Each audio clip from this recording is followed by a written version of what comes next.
സഹകാരി റിസ് പ്ലസിൻ്റെ physics ക്ലാസ്സിലേക്ക് എല്ലാ കൂട്ടുകാർക്കും സ്വാഗതം. അപ്പോൾ നമ്മൾ ഇന്ന് നോക്കാനായിട്ട് പോകുന്ന ടോപ്പിക്ക് ലോസ് ഓഫ് മോഷനാണ്. ലോസ് ഓഫ് മോഷൻ നിങ്ങൾക്കറിയാം, ചലന നിയമങ്ങൾ. അപ്പോൾ നമുക്കത് PSC ആംഗിളിലായാലും ഏതൊരു പരീക്ഷയ്ക്കായാലും ഈ ഒരു ടോപ്പിക്കിൽ നിന്നുള്ള ചോദ്യങ്ങൾ കാണാറുണ്ട് അല്ലേ. അപ്പോൾ ലോസ് ഓഫ് മോഷനുമായിട്ട് ബന്ധപ്പെട്ട് നമ്മൾ അറിഞ്ഞിരിക്കേണ്ട കാര്യങ്ങൾ നമ്മുടെ സിലബസിനകത്ത് വ്യക്തമായിട്ട് പറയുന്നുണ്ട്. അപ്പോൾ അതെല്ലാം കൂടി ചേർത്തിട്ട് ഒരു ക്ലാസ്സാണ് കേട്ടോ. അപ്പോൾ ക്ലാസ് ഒരു അല്പം ലെങ്തി ആയിരിക്കും. നിങ്ങൾ എന്ത് ചെയ്യുക, മൊത്തം കാണുക, നോട്ട്സൊക്കെ കറക്റ്റ് എഴുതി എടുക്കുക, നോക്കാമല്ലോ, നേരെ ക്ലാസ്സിലോട്ട് പോകാമല്ലോ. അപ്പോൾ ലോസ് ഓഫ് മോഷൻ, ചലന നിയമങ്ങളെക്കുറിച്ചാണ് നോക്കുക. അപ്പോൾ നമ്മൾ ചലന നിയമങ്ങൾ ആവിഷ്കരിച്ചത് ആരാണെന്നുള്ളത് എല്ലാവർക്കും അറിയാമല്ലോ അല്ലേ. ചലന നിയമങ്ങൾ ആവിഷ്കരിച്ചത് ആരാ? അത് ന്യൂട്ടനാണ്. അപ്പോൾ ന്യൂട്ടൺസ് ലോസ് ഓഫ് മോഷൻ എന്നാണ് നമ്മൾ പറയുക, ന്യൂട്ടൺസ് ലോസ് ഓഫ് മോഷൻ അല്ലേ. അപ്പോൾ ചലന നിയമങ്ങൾ ആവിഷ്കരിച്ചത് ആരാ? ന്യൂട്ടനാണ് അല്ലേ. ന്യൂട്ടനാണ് ചലന നിയമങ്ങൾ ആവിഷ്കരിച്ചത്. എത്ര ചലന നിയമങ്ങളാണ് ഉള്ളത്? നമുക്ക് എത്ര ചലന നിയമങ്ങളാണ് ഉള്ളത്? 3 ചലന നിയമങ്ങളാണ് അല്ലേ. അപ്പോൾ സാധാരണ ഒരു എക്സാമിനൊക്കെ ചോദിക്കുന്നത് എന്താണ്?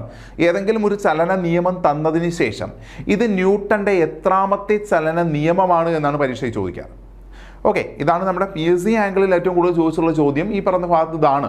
എന്നാൽ ഇപ്പോൾ അങ്ങനെയല്ല, ഒരുപാട് ചോദ്യങ്ങൾ ഈ ഒരു ഭാഗത്ത് നിന്ന് വരുന്നുണ്ട്. അപ്പോൾ ഇവിടെ നിന്ന് കൂടുതലും ചോദിക്കുക എന്താണ്? ചലന നിയമത്തിൽ ഏതെങ്കിലും ഒന്ന് തന്നതിന് ശേഷം ഇത് എത്രാമത്തെ ചലന നിയമമാണ് എന്ന് ചോദിക്കും. അതിൽ തന്നെ ഏറ്റവും കൂടുതൽ ചോദിച്ചിട്ടുള്ളത് 3ാമത്തെ ചലന നിയമമാണ് ചോദിച്ചിട്ടുള്ളത്. ചലന നിയമം ഏറ്റവും കൂടുതൽ ചോദിക്കുന്നത് 3ാമത്തെയാണ്. അപ്പോൾ നമുക്ക് PSC ആംഗിളിൽ നമുക്കിത് പെട്ടെന്ന് തന്നെ ഐഡൻറ്റിഫൈ ചെയ്യാനൊക്കെ പറ്റും. നമുക്ക് പെട്ടെന്ന് ഐഡൻറ്റിഫൈ ചെയ്താൽ മതിയല്ലോ. അപ്പോൾ എത്ര ചലന നിയമങ്ങളുണ്ട് എന്ന് ചോദിച്ചാൽ 3 ചലന നിയമങ്ങളാണുള്ളത്. അതിൽ 1ാമത്തെ ചലന നിയമം നമുക്ക് നോക്കാം. അപ്പോൾ ഇതെങ്ങനെ പെട്ടെന്ന് ഐഡൻറ്റിഫൈ ചെയ്യാൻ പറ്റുന്നത് നമുക്ക് പിന്നീട് പറയാം കേട്ടോ. ഇപ്പം നമുക്ക് എന്തായാലും നോക്കി പോവാം. അപ്പോൾ 1ാമത്തെ ചലന നിയമം അറിയപ്പെടുന്ന മറ്റൊരു പേരുണ്ട്, ലോ ഓഫ് ഇനേഷ്യ. അപ്പോൾ ലോ ഓഫ് ഇനേഷ്യ എന്നറിയപ്പെടുന്ന ചലന നിയമം ഏത് എന്ന് ചോദിച്ചാൽ അത് ഏതാണ്? ന്യൂട്ടൻ്റെ 1ാമത്തെ ചലന നിയമമാണ്. അപ്പോൾ ന്യൂട്ടൻ്റെ 1ാമത്തെ ചലന നിയമം എന്തെന്ന് കൂടി അറിയപ്പെടുന്നു? ജഡത്വ നിയമം. എന്താണ്? ജഡത്വ നിയമം. ചലന നിയമം ഇനേഷ്യ എന്ന് വെച്ചാൽ എന്താ? ജഡത്വം. അപ്പോൾ ലോ ഓഫ് ഇനേഷ്യ, ജഡത്വ നിയമം എന്ന് കൂടി അറിയപ്പെടുന്ന ചലന നിയമം ഏത് എന്ന് ചോദിച്ചാൽ അതേതാണ്? അത് ന്യൂട്ടൻ്റെ 1ാമത്തെ ചലന നിയമമാണേ. ഓക്കെ, അപ്പം ഈ ചലന നിയമവുമായിട്ട് ബന്ധപ്പെട്ട് നമ്മൾ ഇതിനെ എന്തെന്ന് വിളിക്കുന്നു? ഈ 1ാമത്തെ ചലന നിയമത്തെ ജഡത്വ നിയമം എന്ന് കൂടി വിളിക്കുന്നു കേട്ടോ. എന്നാൽ ജഡത്വ നിയമം വേറെയുണ്ട്. അത് ഗലീലിയോ ആണ് ജഡത്വ നിയമം കൊണ്ടുവന്നിരിക്കുന്നത്. ഓക്കെ, അതിപ്പോൾ റീസെൻ്റായിട്ടൊക്കെ പരീക്ഷയിൽ ചോദിച്ചൊരു ചോദ്യമാണ്, ജഡത്വ നിയമം ആവിഷ്കരിച്ചതാര്?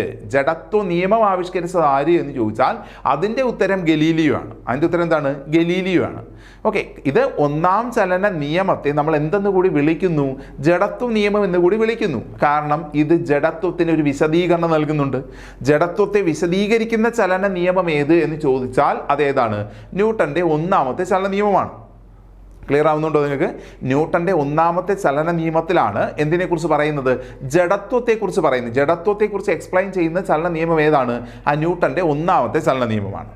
അപ്പോൾ അതുകൊണ്ട് ഇതിനെ എന്താണ്? ജഡത്വ നിയമം എന്നുകൂടി വിളിക്കുന്നു എന്നേ ഉള്ളൂ. എന്നാൽ വേറെ ജഡത്വ നിയമമുണ്ട്. അത് നമ്മൾ ജഡത്വം പറയുന്ന സമയത്ത് നമുക്ക് പറയാം.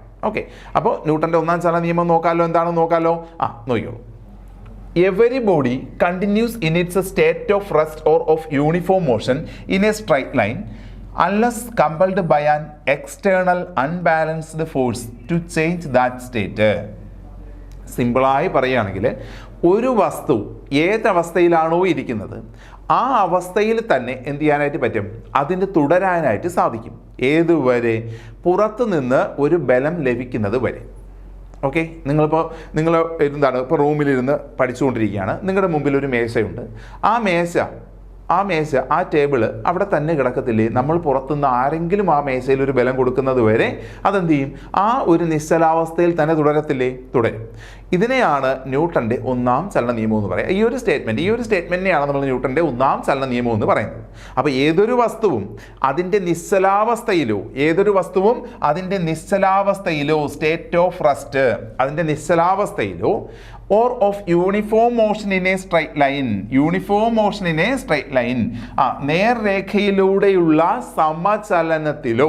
അപ്പോൾ ഏതൊരു വസ്തുവും അതിൻ്റെ നിശ്ചലാവസ്ഥയിലോ അല്ലെങ്കിൽ നേർരേഖയിലൂടെയുള്ള സമചലനത്തിലോ തുടരും. Okay, continues in it state എന്നാണ് പറഞ്ഞിരിക്കുന്നത്. നേർരേഖയിലൂടെയുള്ള സമചലനത്തിലോ അല്ലെങ്കിൽ നിശ്ചലാവസ്ഥയിലോ തുടരും. Unless compelled by an external unbalanced force. ഇത് ഏതുവരെ തുടരും? പുറത്ത് നിന്നൊരു അസന്തുലിത ബാഹ്യബലം. ഇതാണ് അതിൻ്റെ മലയാളം കേട്ടോ. അൻ എക്സ്റ്റേണൽ അൺബാലൻസ്ഡ് ഫോഴ്സ് എന്ന് വെച്ചാൽ എന്താ?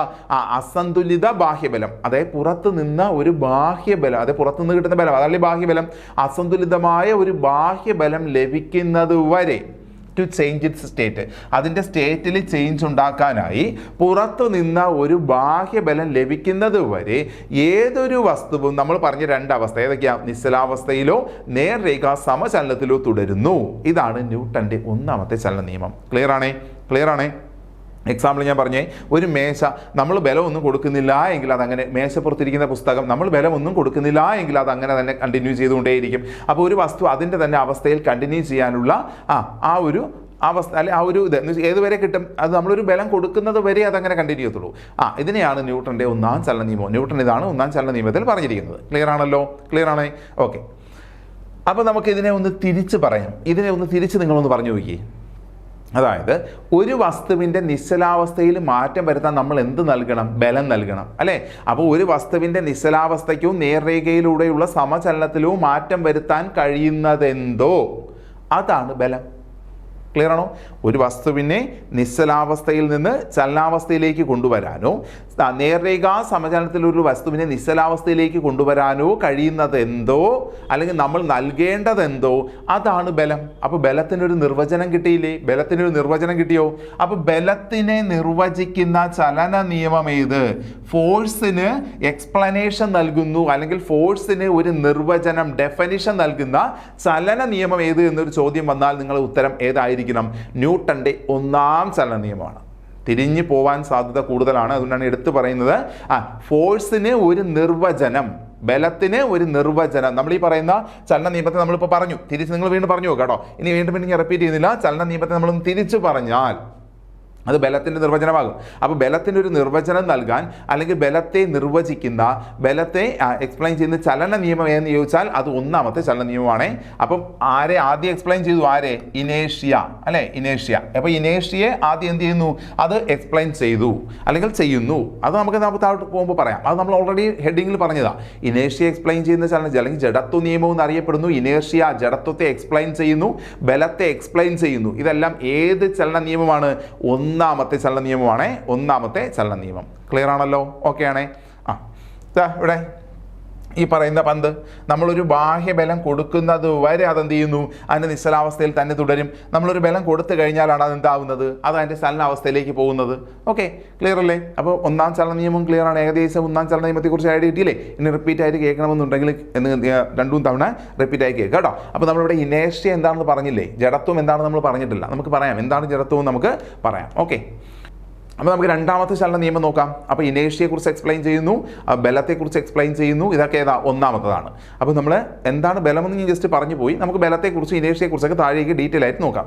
ആദ്യം ഈ 3 ചലന നിയമങ്ങൾ എന്താണെന്ന് നമുക്കൊന്ന് നോക്കാം. അപ്പോൾ രണ്ടാമത്തെ ചലന നിയമമാണ് രണ്ടാമത്തെ ചലന നിയമം. രണ്ടാമത്തെ ചലന നിയമത്തിൽ എന്താണ് പറയുന്നത് നോക്കിയേ?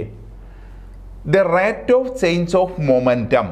The rate of change of momentum. Momentum എന്ന് വെച്ചാൽ ആക്കം. Rate of change of momentum, ആക്കം. അപ്പോൾ rate of change of momentum is directly proportional to the external unbalanced force. നമ്മൾ നേരത്തെ പറഞ്ഞായിരുന്നു, എക്സ്റ്റേണൽ ആയിട്ട് നമ്മളൊരു ഫോഴ്സ്, എക്സ്റ്റേണൽ അൺബാലൻസ്ഡ് ഫോഴ്സ് കൊടുക്കുമ്പോഴാണ് ഒരു വസ്തുവിനെ അതിൻ്റെ പൊസിഷനിലോ അല്ലെങ്കിൽ അതിൻ്റെ അവസ്ഥയിൽ, അതിൻ്റെ ആ ഒരു അവസ്ഥ പൊസിഷനിൽ നിശ്ചലാവസ്ഥയോ അല്ലെങ്കിൽ ചലനാവസ്ഥയിലോ ഒക്കെ എന്ത് ചെയ്യുന്നത്? മാറ്റം വരുന്നത്. അതിൻ്റെ takes place in the direction of force. അതുപോലെ തന്നെ ഇങ്ങനെ ഒരു ബലം നമ്മൾ അൺബാലൻസ്ഡ് എക്സ്റ്റേണൽ ഫോഴ്സ് കൊടുത്തു കഴിഞ്ഞാൽ ആ എക്സ്റ്റേണൽ അൺബാലൻസ്ഡ് ഫോഴ്സ് എന്ന് പറയുന്നത് is directly proportional to rate of change of momentum. ആക്ക വ്യതിയാന നിരക്കിന് നേരനുപാതത്തിലായിരിക്കും. ആക്ക വ്യതിയാന നിരക്ക് അല്ലെങ്കിൽ ആക്ക വ്യത്യാസത്തിൻ്റെ നിരക്കിന് നേർ അനുപാതത്തിലായിരിക്കും. ഓക്കെ, അപ്പോൾ ഇവിടെ ഒരു പുതിയ ടേം നമ്മൾ പറഞ്ഞു അല്ലേ? ആക്കം. അപ്പോൾ മൊമെൻറ്റത്തെക്കുറിച്ച് നമ്മുടെ ഈ സിലബസിൽ തന്നെ നമ്മൾ താഴോട്ട് ഡീറ്റെയിൽ ആയിട്ട് പറയുന്നുണ്ട്. ഞാൻ തൽക്കാലം ഇത് എന്താണ് മൊമെൻറ്റം എന്നുള്ളത് ജസ്റ്റ് ഒന്ന് പറയുന്നുവല്ലേ. നമ്മുടെ ഡെഫിനിഷൻ കാര്യങ്ങളൊക്കെ നമുക്ക് താഴോട്ട് പോകുമ്പോൾ നമുക്ക് ഡീറ്റെയിൽ ആയിട്ട് പഠിക്കാം. അപ്പോൾ ആക്കം എന്താണെന്ന് ചോദിച്ചാൽ ചലിക്കുന്ന ഒരു വസ്തുവിന് മറ്റു വസ്തുക്കളിലെ ആഘാതം ഏൽപ്പിക്കാനുള്ള കഴിവിനെ വിളിക്കുന്ന പേരാണെന്ത്? ആക്കം. ഈ ഒരു കുറച്ച് നാളുകൊണ്ട് ആക്കത്തിലുള്ള ചോദ്യങ്ങൾ ഒരുപാട് ചോദിക്കുന്നുണ്ട് നമ്മുടെ പരീക്ഷകൾക്ക്. ആക്കവുമായിട്ട് ബന്ധപ്പെട്ട് ഒരുപാട് ചോദ്യങ്ങൾ നമ്മുടെ പരീക്ഷകൾക്ക് വരുന്നുണ്ട് കേട്ടോ. അപ്പോൾ അതൊന്ന് നോക്കേണ്ട ഒരു ടോപ്പിക്കാണ്. അപ്പോൾ നമുക്ക് താഴോട്ട് പോകുമ്പോഴത്തേക്ക് ഡീറ്റെയിൽ ആയി നോക്കാം. അപ്പോൾ ചലിക്കുന്ന ഒരു വസ്തുവിന് മറ്റൊരു വസ്തുവിൽ എന്ത് ചെയ്യാനായിട്ട് പറ്റും? ആഘാതം ഏൽപ്പിക്കാനുള്ള കഴിവിനെയാണ് എന്തെന്ന് വിളിക്കുക? ആക്കം. ഇപ്പോൾ ഒരു ലോറി വന്നിട്ട് ഒരു ചുവരിലിടിക്കുകയാണ്. അപ്പോൾ അവിടെ ഒരു ഇമ്പാക്റ്റ് ഉണ്ടാക്കത്തില്ലേ? അതാണ് ആക്കം എന്ന് പറയുന്നത്. അപ്പോൾ ചലിക്കുന്ന വസ്തുക്കൾക്ക് മറ്റു വസ്തുക്കളിൽ ആഘാതം ഏൽപ്പിക്കാനുള്ള കഴിവിനെയാണ് നമ്മൾ എന്തെന്ന് പറയുക? ആക്കം എന്ന് പറയുക. അപ്പോൾ ഈ ആക്ക വ്യതിയാന നിരക്ക് അല്ലെങ്കിൽ ആക്ക വ്യത്യാസത്തിൻ്റെ നിരക്ക് എന്തിന് നേർ അനുപാതത്തിലാണ്? ഫോഴ്സിന് നേർ അനുപാതത്തിലാണ്, ഡയറക്ട്ലി പ്രൊപ്പോർഷണലാണ്, ഫോഴ്സിന് നേർ അനുപാതത്തിലാണ്. അപ്പോൾ ഈ ഒരു ഡെഫിനിഷൻ അതായത് ഈ ഒരു ലോ നിങ്ങൾക്ക് തന്നിട്ട് ഇത് എത്രാമത്തെ ചലന നിയമമാണ് എന്ന് ചോദിച്ചാൽ അത് രണ്ടാമത്തെ ചലന നിയമമാണെന്ന് നിങ്ങൾ ഐഡൻറ്റിഫൈ ചെയ്യണം. ഇത് ഐഡൻറ്റിഫൈ ചെയ്യാനായിട്ട് നിങ്ങൾ ഈ rate of change of momentum ഇല്ലേ, ആക്ക വ്യത്യാസ നിരക്ക് അല്ലെങ്കിൽ ആക്ക വ്യതിയാന നിരക്ക് എന്ന് നിങ്ങളുടെ ഡെഫിനിഷനിൽ ഉണ്ട് എങ്കിൽ, നിങ്ങളുടെ ക്വസ്റ്റ്യൻ പേപ്പറിൽ ആക്ക വ്യതിയാന നിരക്ക് അല്ലെങ്കിൽ ആക്ക വ്യത്യാസ നിരക്ക് എന്ന് പറയുന്നുണ്ടെങ്കിൽ അത് ന്യൂട്ടൻ്റെ രണ്ടാമത്തെ ചലന നിയമമാണെന്ന് നിങ്ങൾക്ക് ഉറപ്പിക്കാം. ക്ലിയർ ആണേ? ആക്ക വ്യത്യാസം നിങ്ങൾക്ക് ഇപ്പോൾ ഡെഫിനിഷൻ ഇപ്പോൾ ഈ ഒരു ലോ നിങ്ങൾക്ക് എന്ത് ചെയ്യാനായിട്ട് പൂർണ്ണമായിട്ട് അവിടെ ഇരുന്നിട്ട് പരീക്ഷ ഹോളിൽ ഇരുന്നിട്ട് നിങ്ങൾ പറയണ്ട, അല്ലെങ്കിൽ നിങ്ങൾ എഴുതേണ്ട ആവശ്യം എന്ത് ചെയ്യുന്നില്ല, വരുന്നില്ല അല്ലേ? അങ്ങനെ വരുന്നുണ്ടോ? ഇല്ല. അപ്പോൾ നമുക്ക് എന്താ ഐഡന്റിഫൈ ചെയ്യണമെങ്കിൽ നിങ്ങൾ ഏത് നോക്കിയാൽ മതി? Rate of change of momentum നോക്കിയാൽ മതി. ആക്ക വ്യതിയാന നിരക്കിനെ കുറിച്ച് പറയുന്നുണ്ടോ? അത് ശരി. ഇനി സ്റ്റേറ്റ്മെന്റ് തന്നിട്ട് അത് ശരിയാണോ തെറ്റാണോ എന്ന് ചോദിച്ചാൽ ഇത് ഡയറക്ട്ലി പ്രൊപ്പോർഷണൽ ആണെന്ന് നിങ്ങൾ അറിയണം. ഡയറക്ട്ലി പ്രൊപ്പോർഷണൽ ആണെന്ന് അറിയണം. അതുപോലെ തന്നെ takes place in the direction of ഫോഴ്സിന്റെ അതേ ഡയറക്ഷനിലാണ് ഇത് ഉണ്ടാകുന്നതെന്നും അറിയണം. ഓക്കെ. അപ്പോൾ നമ്മുടെ മൊമെൻറ്റം കണ്ടുപിടിക്കുന്ന ഇക്വേഷൻ ഞാൻ ഇവിടെ നിന്ന് എഴുതുകയാണേ. P is equal to mv ആണ് കേട്ടോ. മൊമെൻറ്റത്തെ നമ്മൾ P കൊണ്ടാണ് സൂചിപ്പിക്കുക. P ഓക്കെ, സ്മോൾ P ആണ്. P is equal to m into v. m എന്താ? മാസ്. v എന്താ? വെലോസിറ്റി. v എന്താണ്? വെലോസിറ്റിയാണ്. അപ്പോൾ മാസും വെലോസിറ്റിയുമാണ് എന്ത്? ആക്കത്തിനെ മൊമെൻറ്റത്തിനെ സൂചിപ്പിക്കുന്ന ഘടകങ്ങൾ എന്ന് പറയുന്നത്. ഓക്കെ, നമുക്ക് നോക്കാം. ഈ ഒരു വാഹനത്തിൻ്റെ ആദ്യത്തെ വെലോസിറ്റി v0 എന്ന് കൊടുത്തിട്ടുണ്ട്. അതുപോലെ ആദ്യത്തെ മാസ്, ഇവിടത്തെ മാസ് നമ്മൾ എന്ത് ചെയ്യുന്നു? ഐഡന്റിഫൈ ചെയ്യാനായിട്ട് m0 എന്ന് കൊടുക്കുക. ആ സമയത്തെ അതിൻ്റെ പൊസിഷനാണ് x0, ആ ടൈം എന്ന് പറയുന്നത് t0 എന്ന് കൊടുത്തിട്ടുണ്ട്. ഇനി ഇവിടുത്തെ ടൈം t0യിൽ നിന്ന് t1ലേക്ക് പോയി, പൊസിഷൻ ദാ മാറി x1ലേക്ക് വന്നു. അപ്പോൾ അതിൻ്റെ വെലോസിറ്റി v1 ആയി, അതിൻ്റെ മാസ് അവിടെ നമ്മൾ മാസ് ഐഡന്റിഫൈ ചെയ്യാനായിട്ട് കൊടുത്തിരിക്കുന്നതാണ് കേട്ടോ. മാസ് മാറത്തില്ല, മാസ് എന്ത് ചെയ്യുന്നില്ല, മാറുന്നില്ല. മാസ് അതുപോലെ തന്നെയായിരിക്കും. അപ്പോൾ അത് നമ്മളിവിടെ ചേഞ്ച് കാണിക്കാൻ വേണ്ടിയിട്ടാണ്. അപ്പോൾ ഇവിടെ ആക്കം എന്ന് പറയുന്നത്, ഇവിടെ ആദ്യത്തെ ആക്കം എന്താണ്? m into VO. ഈ അവസാനം ഈ കാണിക്കുന്ന ആക്കം എന്തായിരിക്കും? ഇപ്പോൾ m ഇൻറ്റു V1. ഓക്കെ, ഇപ്പോൾ യുവും വിയും ആണ് കൊടുക്കുന്നതെങ്കിൽ അങ്ങനെ കൊടുക്കാം കേട്ടോ. യുവും വിയും പഠിക്കുന്നവർക്ക് നമുക്ക് അങ്ങനെയും കൊടുക്കാം. തൽക്കാലം ഞാനിവിടെ ഇങ്ങനെ ഓർമ്മിച്ച് വയ്ക്കാം. നിങ്ങൾ ഇവിടുത്തെ ആദ്യത്തെ ആക്കം P1 is equal to ഇതാണ്, അല്ലെങ്കിൽ P0 എന്ന് കൊടുക്കാം. ഇവിടെ 0 അല്ലേ? P0 is equal to ഇതാണ്, P1 is equal to ഇതാണ്. അപ്പോൾ ഈ ആക്ക വ്യത്യാസം എന്ന് പറയുമ്പോൾ ഇത് രണ്ടും കൂടെ കുറയ്ക്കുന്നതല്ലേ? P1 മൈനസ് P0 അല്ലേ ആക്ക വ്യത്യാസം? അപ്പോൾ നമുക്കതെങ്ങനെ എഴുതാം? mv1 minus mv0. ഇങ്ങനെയല്ലേ വരിക? ഇങ്ങനെയാണല്ലോ വരുന്നത്. ഓക്കെ, ഇനി ആക്ക വ്യത്യാസത്തിൻ്റെ നിരക്ക് എന്ന് പറഞ്ഞാൽ എന്താണ്? ഈ നിരക്ക് എന്ന് പറഞ്ഞാൽ എന്തിൻ്റെയും നിരക്ക് അല്ലെങ്കിൽ റേറ്റ് ഓഫ് ചേഞ്ച് എന്ന് പറഞ്ഞാൽ ഡിവൈഡഡ് ബൈ ടൈം എന്നാണ്. റേറ്റ് ഓഫ് ചേഞ്ച് എന്ന് പറഞ്ഞാൽ എന്താണ്? Divided by time. ഓക്കെ, എന്തിൻ്റെയും നിരക്ക് എന്ന് നിങ്ങൾ കണ്ടാൽ ആലോചിക്കുക, ആ സമയം കൊണ്ട് ഭാഗിച്ചിരിക്കുന്നതിനാണ് നമ്മൾ നിരക്ക് എന്ന് പറയുക. ഇപ്പോൾ ആക്ക വ്യതിയാനത്തിൻ്റെ നിരക്ക് എന്നല്ലേ പറഞ്ഞത്? ഇവിടുത്തെ ആക്ക വ്യതിയാനം എത്രയാണ്? ഇതല്ലേ ആക്ക വ്യതിയാനം. അതായത് mv1 മൈനസ് mv0. ഇതിൻ്റെ നിരക്ക് എന്ന് പറയുമ്പോൾ ഇതിനെ ഡിവൈഡഡ് ബൈ ടൈം. ഇവിടുത്തെ ടൈം എന്ന് പറയുന്നത് t0യിൽ നിന്ന് t-യിലേക്ക് പോയേ. അപ്പോൾ t0 മൈനസ് t1നെ ഞാൻ ഇവിടെ അങ്ങ് t എന്ന് എടുക്കുകയാണ്. അപ്പോൾ സമയം എത്ര എടുത്തു? ഇവിടെ നിന്ന് ഇതുവരെ വരാനായിട്ടുള്ള സമയം നമ്മൾ t എന്ന് എടുത്തു. ഓക്കെ, ഞാൻ t എന്ന് എടുക്കുകയാണ്. അപ്പോൾ ഇതിൽ നിന്ന് നമുക്ക് mv1 minus mv0 divided by t എന്ന് കിട്ടി അല്ലേ? ഇതാണ് ആക്ക വ്യതിയാനത്തിൻ്റെ നിരക്ക്. ഇത് എന്തിന് നേർ അനുപാതത്തിലാണ് എന്നാണ് നമ്മുടെ ഇതിനകത്ത് പറയുന്നത്? ബലത്തിന് നേർ അനുപാതത്തിലല്ലേ? ബലത്തിന്. അപ്പോൾ F is proportional to എന്ന് എഴുതി കൂടെ എഴുതാം. അപ്പോൾ F is proportional to mv1 minus mv0 divided by t. അല്ല എങ്കിൽ ഇത് ഇങ്ങനെയും എഴുതാമേ, mv minus mu by t ഇങ്ങനെയും എഴുതാം. കാരണം ആദ്യത്തെ വെലോസിറ്റിയെ u എന്നും അവസാനത്തെ വെലോസിറ്റിയെ വി എന്നും എടുക്കാം, അവസാനത്തെ വെലോസിറ്റിയെ വി എന്നും എടുക്കാം. അങ്ങനെ എടുത്താൽ നമുക്ക് ഇക്വേഷൻ ഇങ്ങനെ എഴുതാം, ഏത് വേണോ എടുക്കാം. ഇനി ഇതിൽ നിന്നിട്ട് ഞാൻ എമ്മിനെ കോമൺ ആയിട്ട് പുറത്തെടുക്കുകയാണേ, എമ്മിനെ കോമൺ ആയിട്ട് പുറത്തെടുക്കുന്നു. ബാക്കി ഞാനിപ്പോൾ വി മൈനസ് യു എഴുതുമ്പോൾ നിങ്ങൾക്ക് ഇത്തി കൂടെ ഐഡൻറ്റിഫൈ ചെയ്യാനായിട്ട് പറ്റും. അതുകൊണ്ട് v minus u divided by time. ഈ v minus U by t എന്ന് പറയുന്നത് ആക്സിലറേഷൻ അല്ലേ, നമ്മൾ പഠിച്ചായിരുന്നേ, ആക്സിലറേഷൻ ആണെന്ന് പഠിച്ചിട്ടുണ്ട്. അപ്പോൾ ഈ പറയുന്ന വി മൈനസ് യുവിന് പകരം ഞാൻ എന്ത് കൊടുക്കുന്നു, എ കൊടുക്കുന്നു. അപ്പോൾ F is proportional to M into A എന്ന് വരുന്നു. വി മൈനസ് യു ബൈ ടിക്ക് പകരം ഞാൻ എന്ത് കൊടുത്തു, എ കൊടുത്തു. അപ്പോൾ F is proportional to M A. Proportionality ആയിട്ട് 1 എടുക്കുകയാണെങ്കിൽ നമുക്ക് equation F is equal to M A എന്ന് കിട്ടും. എഫ് ഈസ് ഈക്വൽ ടു എന്താ കിട്ടുക, എം എ എന്ന് കിട്ടും. ഈ ഇക്വേഷൻ നിങ്ങൾ കാണാതെ പഠിക്കേണ്ട ആവശ്യം, ഈ പറയുന്ന ഇനി ചെയ്യുന്നതെന്ന് നിങ്ങൾ കാണാതെ പഠിക്കണമെന്നില്ല കേട്ടോ. ഞാനിത് എങ്ങനെ കിട്ടുന്നു എന്ന്, അല്ലെങ്കിൽ ആ ഒരു പറഞ്ഞിരിക്കുന്ന സ്റ്റേറ്റ്മെൻറ്റ് എന്താണെന്നുള്ളത് നിങ്ങൾക്ക് മനസ്സിലാവാൻ വേണ്ടി പറയുന്നതാണ്. അപ്പോൾ rate of change of momentum, rate of change of momentum ആണ് നമ്മൾ ഈ എഴുതിയിരിക്കുന്നത്. മൊമെൻറ്റ്, ആദ്യത്തെ മൊമെൻറ്റം എഴുതി നമ്മൾ എന്ത് ചെയ്തു, അവസാനത്തെ മൊമെൻറ്റ്, ആദ്യത്തെ മൊമെൻറ്റവും അതുപോലെ അവസാനത്തെ മൊമെൻറ്റവും എഴുതുന്നു, അത് തമ്മിൽ കുറയ്ക്കുന്നു. അതിനുശേഷം അതിൻ്റെ സമയം കൊണ്ട് ഭാഗിക്കുമ്പോൾ നമുക്ക് കിട്ടുന്നതാണ് ആക്ക വ്യത്യാസം അല്ലെങ്കിൽ ആക്ക വ്യതിയാന നിരക്ക്. ക്ലിയർ ആണ്? ഇത് എന്തിന് നേർ അനുപാതം, ബലത്തിന് നേർ അനുപാതം. നമ്മൾ കൊടുക്കുന്ന എക്സ്റ്റേണൽ ഫോഴ്സിന് നേർ അനുപാതത്തിലായിരിക്കും. അങ്ങനെ ആയതുകൊണ്ട് നമ്മൾ അതിനെ എഫ് ഈസ് പ്രൊപ്പോർഷണൽ ടു എന്ന് എഴുതുന്നു. എന്നിട്ട് പ്രൊപ്പോർഷണാലിറ്റി സിമ്പിളൊക്കെ മാറ്റി നമുക്ക് കിട്ടുന്ന ഇക്വേഷനാണ് F is equal to M a. F is equal to M a. ചെറിയ ക്ലാസ് മുതലേ പഠിച്ചിട്ടുള്ളതല്ലേ അല്ലേ, നമ്മൾ 8ലും ഒക്കെ പഠിച്ചിട്ടുള്ളത് അല്ലേ. എന്താണ് F is equal to M a, ബലത്തിൻ്റെ സമവാക്യം. അപ്പോൾ പരീക്ഷയ്ക്ക് ചോദിച്ചുകൂടെ, ബലത്തിൻ്റെ സമവാക്യം രൂപീകരിക്കാൻ സഹായിക്കുന്ന ചലന നിയമം ഏത്? ബലത്തിൻ്റെ ഇക്വേഷൻ അല്ലെങ്കിൽ F is equal to M A എന്ന ഇക്വേഷൻ സമവാക്യം രൂപീകരിക്കാൻ സഹായിക്കുന്ന ചലനം, അല്ലെങ്കിൽ ഏത് ചലന നിയമത്തിൽ നിന്നാണ് F is equal to M A എന്ന ഇക്വേഷൻ നമുക്ക് കിട്ടുന്നത് എന്ന് ചോദിച്ചാൽ അത് രണ്ടാമത്തെ ചലന നിയമത്തിൽ നിന്നാണ്. രണ്ടാമത്തെ ചലന നിയമത്തിൽ നിന്നാണ്. അപ്പോൾ ഇത് പറയാനാണ്, ഈ ഒരു ഇക്വേഷൻ നിങ്ങളെ മനസ്സിലാക്കിക്കാനാണ് ഞാൻ ഈ പറഞ്ഞ ഇത്രയും കാര്യങ്ങൾ ഇവിടെ ചെയ്തത്. നിങ്ങൾക്ക് ഇതൊന്നും കിട്ടുന്നില്ല എങ്കിൽ നിങ്ങൾ ഇവിടെ പഠിക്കേണ്ടത് F is equal to M a. എന്താണ് F is equal to M A എന്ന് പഠിക്കുക. F is equal to M a എല്ലാവർക്കും അറിയാമേ, അറിഞ്ഞൂടെങ്കിൽ ഇപ്പോൾ പഠിച്ചോളൂ. F is equal to M a എന്താ, ബലത്തിൻ്റെ ഇക്വേഷൻ. അപ്പോൾ ബലത്തിൻ്റെ ഇക്വേഷൻ ഏത് ചലന നിയമവുമായി ബന്ധപ്പെട്ടിരിക്കുന്നു, 2. എന്നാൽ ബലത്തിൻ്റെ നിർവചനം ഏത് നിയമവുമായി ബന്ധപ്പെട്ടിരിക്കുന്നു, അത് ഒന്നാമത്തെയാണ്. ഇതാണ് തിരിഞ്ഞു പോകുന്നത്. അപ്പോൾ ബലത്തിന് നിർവചനം നൽകുന്നത് 1, ബലത്തിന് ഇക്വേഷൻ നൽകുന്നത് 2. ബലത്തിന് ഇക്വേഷൻ നൽകുന്നത് രണ്ടാം ചലന നിയമവുമാണ്. ക്ലിയർ ആണേ? അപ്പോൾ ഇത് നിങ്ങൾ ഐഡൻറ്റിഫൈ ചെയ്യാനായിട്ട് പഠിച്ചു വയ്ക്കുക. ഇവിടെ ഇക്വേഷനും പഠിക്കണം, അതുപോലെ ആക്കം ഏത് ചലന നിയമവുമായി ബന്ധപ്പെട്ടിരിക്കുന്നു എന്ന് ചോദിച്ചാലും അതേതാണ്, അത് 2. എന്നാൽ ഇനേർഷ്യ, ജഡത്വം ഏതാണ്, അത് 1. ക്ലിയർ ആണോ? ഇതാണ് നിങ്ങൾക്ക് ഇവിടെ മനസ്സിലാക്കേണ്ടത് കേട്ടോ. ഈ ആക്കത്തെക്കുറിച്ചും ഇനേർഷ്യയെക്കുറിച്ചും ഒക്കെ നമ്മൾ താഴേക്ക് പോകും. നിങ്ങളിപ്പോൾ ഈ തൽക്കാലം ഇവിടെ മനസ്സിലാക്കേണ്ടത് എന്താണ്, ചലന നിയമങ്ങൾ ഏതൊക്കെയാണ്, അത് നിങ്ങൾക്ക് എങ്ങനെ ഐഡൻറ്റിഫൈ ചെയ്യാനായിട്ട് പറ്റുന്നു, അതുമായിട്ട് ബന്ധപ്പെട്ട് ചോദിക്കുന്ന അഡീഷണൽ പോയിന്റ്സ്, ഇതാണ് ഞാനിവിടെ പറയുന്നത്. ഇനി മൂന്നാമത്തെ ചലന നിയമത്തിലോട്ട് പോവാം. മൂന്നാം ചലന നിയമം, ഇത് ഏകദേശം നിങ്ങൾക്ക് എല്ലാവർക്കും അറിയാമെന്നുള്ളതാണ് അല്ലേ. കാരണം നമ്മൾ എപ്പോഴും കൂടുതലും പറയുന്ന ചലന നിയമം, നമ്മൾ കേൾക്കുന്ന ചലന നിയമം ഏതാണ്, മൂന്നാമത്തതാണ് നമ്മൾ കൂടുതലും കേൾക്കുന്നത്. എന്താണത്? To every action there is an equal and opposite reaction. ഏതൊരു പ്രവർത്തനത്തിനും സമവും വിപരീതവുമായ ഒരു പ്രതിപ്രവർത്തനം ഉണ്ടാകും. ഏതൊരു പ്രവർത്തനത്തിനും സമവും വിപരീതവുമായ ഒരു പ്രതിപ്രവർത്തനം ഉണ്ടാകും. ഇത് ന്യൂട്ടന്റെ എത്രാമത്തെ ചലന നിയമമാണ്? മൂന്നാമത്തെ ചലന നിയമമാണ്. എത്രാമത്തെയാ? മൂന്നാമത്തെ. ഇതെല്ലാവർക്കും ഐഡന്റിഫൈ ചെയ്യാനായിട്ട് പറ്റത്തില്ലേ? ഇതെല്ലാവർക്കും അറിയാമായിരിക്കും അല്ലേ? ഏത് കൊച്ചു കുട്ടിക്ക് ചോദിച്ചാലും അറിയാം. അറിഞ്ഞുകൊണ്ടെന്ന് പറഞ്ഞാൽ ഈ നടക്കണം. അപ്പോൾ എന്താണ്, നമ്മൾ പരീക്ഷയ്ക്ക് ചോദിക്കുകയാണ്, ഏതൊരു പ്രവർത്തനത്തിന് സമവും വിപരീതവുമായ ഒരു പ്രതിപ്രവർത്തനം ഉണ്ടാകും. ന്യൂട്ടന്റെ എത്രാം ചലന നിയമമാണിത് എന്ന് ചോദിച്ചാൽ നിങ്ങൾക്കറിയാം 3.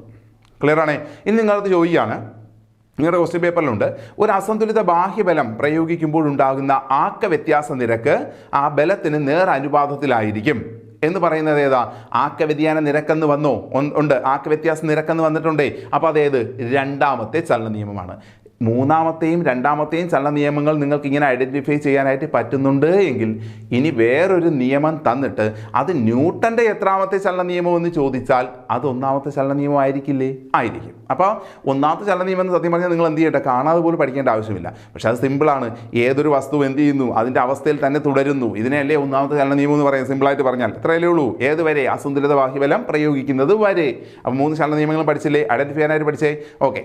അപ്പോൾ ഇതിൽ നിന്ന് നിങ്ങൾ കൂടുതലും കണ്ടിട്ടുള്ള ചോദ്യങ്ങൾ ഇതായിരിക്കും. എന്താണിത്? റോക്കറ്റ് പ്രൊപ്പൽഷൻ അല്ലേ? Rocket propulsion. റോക്കറ്റ് മുകളിലേക്ക് ഉയർന്നു പോകുന്നു. പരീക്ഷയ്ക്ക് ചോദിക്കുമ്പോൾ ഇതിന് വലിയ ഒരു സെൻറ്റൻസ് ആയിട്ടൊക്കെ പറയും റോക്കറ്റ് മുകളിലേക്ക് ഉയർന്നു പോകും. അപ്പോൾ ഇതിനകത്തുള്ള ഗ്യാസ് ഒക്കെ കത്തുമ്പോൾ എന്ത് ചെയ്യുന്നു, ആ ഗ്യാസിൻ്റെ ഫോഴ്സ് താഴേക്ക് വരുന്നു. അതാണ് അവിടുത്തെ ആക്ഷൻ. താഴേക്ക് വന്ന് നമ്മുടെ ഗ്രൗണ്ടിൽ വന്ന് ടച്ച് ചെയ്യുന്നു. അപ്പോൾ ഇങ്ങോട്ട് കൊടുക്കുന്ന ഈ ഫോഴ്സിന് ഈക്വലും ഓപ്പോസിറ്റുമായിട്ടുള്ള ഒരു ഫോഴ്സ് എങ്ങോട്ട് കൊടുക്കുന്നു, ആ മുകളിലേക്ക് കൊടുക്കുന്നു. Force on rocket. റോക്കറ്റിലേക്ക് നമ്മുടെ തറയിൽ നിന്ന് കൊടുക്കുന്ന ഫോഴ്സ്, അല്ലെങ്കിൽ നമ്മുടെ ഗ്രൗണ്ട് റോക്കറ്റിൽ കൊടുക്കുന്ന ഫോഴ്സ് ആണ് എന്ത്, അവിടുത്തെ റിയാക്ഷൻ. അപ്പോൾ ഇവിടുത്തെ ആക്ഷൻ ഏതാ, ആ ഫോഴ്സ് ഓൺ ദി ഗ്യാസസ്. ആ ഫോഴ്സ് ഓൺ ഗ്യാസസ്, ഗ്യാസസിലുള്ള ഫോഴ്സ് ആണ് എന്ത്, ആക്ഷൻ. ഈ പറയുന്ന ഗ്രൗണ്ട് തിരിച്ചു കൊടുക്കുന്ന ഫോഴ്സ് എന്താണ്, ആ റോക്കറ്റിൽ കൊടുക്കുന്ന, അല്ലെങ്കിൽ ഗ്യാസ് തിരിച്ച് എങ്ങോട്ട് കൊടുക്കുന്നു, ഗ്യാസ് തിരിച്ച് എങ്ങോട്ട് കൊടുക്കുന്നു, ആ റോക്കറ്റിൽ കൊടുക്കുന്നതാണ് എന്ത്, റിയാക്ഷൻ എന്ന് പറയുന്നത് കേട്ടോ. അപ്പോൾ ഈക്വലും ഓപ്പോസിറ്റുമായിട്ടുള്ള റിയാക്ഷൻ നടക്കുന്നുണ്ട്. ഹോട്ട് എയർ താഴേക്ക് പോവുകയും റോക്കറ്റ് മുകളിലേക്ക് ഉയർന്നു പോവുകയും ചെയ്യും. അപ്പോൾ ഇത് എത്രാമത്തെ ചലന നിയമവുമായി ബന്ധപ്പെട്ടിരിക്കുന്നു, അത് മൂന്നാം ചലന നിയമവുമായി ബന്ധപ്പെട്ടിരിക്കുന്നു എന്ന് ഓർത്തു വെച്ചിരിക്കുക. മൂന്നാം ചലന നിയമവുമായി ബന്ധപ്പെട്ടിരിക്കുന്നു എന്ന് ഓർമ്മ വയ്ക്കുക. ഓക്കെ, ക്ലിയർ അല്ലേ? ഇനി അപ്പോൾ ഇത് ക്ലിയർ ആണ്. ഇതിവിടുത്തെ ചോദിക്കുന്ന രണ്ടാമത്തെ ഒരു എക്സാമ്പിളിൽ എന്താണിത്, ഇതാ എന്താ ഇത്, ഫയറിങ് അല്ലേ, ഫയറിങ്. റീകോയിൽ ഓഫ് ഗണ്ണിൻ്റെ റീകോയിൽ. വെടിയുണ്ട മുന്നിലേക്ക് പായുമ്പോൾ തോക്ക് എന്താ ചെയ്യുക, പിന്നിലേക്ക് മൂവ് ചെയ്യുന്നു. വെടിയുണ്ട മുന്നിലേക്ക് പോകുമ്പോൾ തോക്ക് എന്ത് ചെയ്യുന്നു, പിന്നിലേക്ക് മൂവ് ചെയ്യുന്നു. ഇത് ന്യൂട്ടന്റെ എത്രാം ചലന നിയമവുമായി ബന്ധപ്പെട്ടിരിക്കുന്നു എന്ന് ചോദിച്ചാൽ ഇതും എത്രാമത്തെയാ, മൂന്നാമത്തെ ചലന നിയമവുമായി ബന്ധപ്പെട്ടിരിക്കുന്നു എന്ന് ഓർമ്മിച്ച് വയ്ക്കുക. രണ്ട് ചോദ്യങ്ങളും കിട്ടുവേ.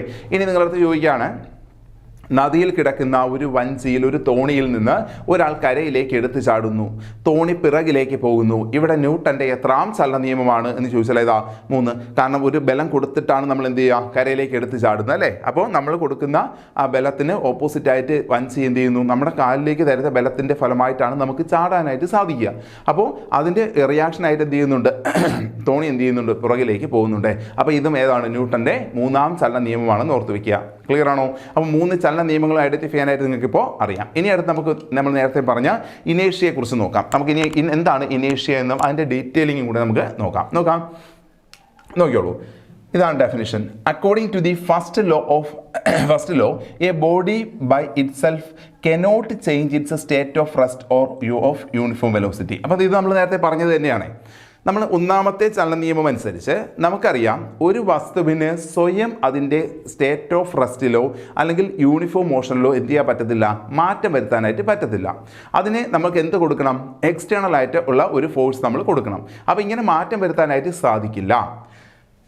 This is the property of all material bodies and is called inertia.